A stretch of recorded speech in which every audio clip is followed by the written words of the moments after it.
పోలవరం జిల్లా చింతూరు ప్రాంతంలో గోదావరి వరద ఉధృతి కొనసాగుతోంది. భద్రాచలం వద్ద గోదావరి నీటి మట్టం రెండో ప్రమాద హెచ్చరిక స్థాయిని దాటి ప్రవహిస్తుండగా కూనవరం వద్ద మొదటి ప్రమాద హెచ్చరికకు చేరువలో వరద కొనసాగుతోంది.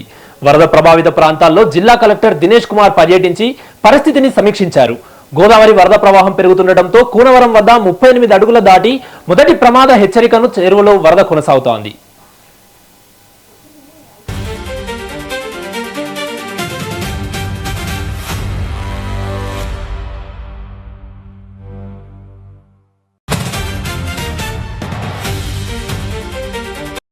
వరద నీరు రహదారులపైకి చేరుతుండటంతో పలు గ్రామాలకు రాకపోకలు నిలిచిపోయాయి.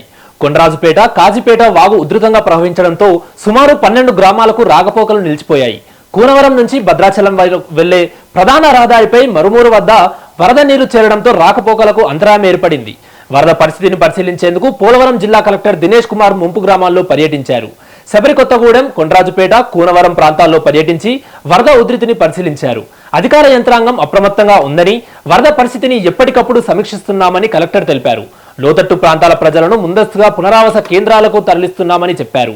అత్యవసర పరిస్థితుల కోసం 32 బోట్లను సిద్ధంగా ఉంచినట్లు వెల్లడించారు.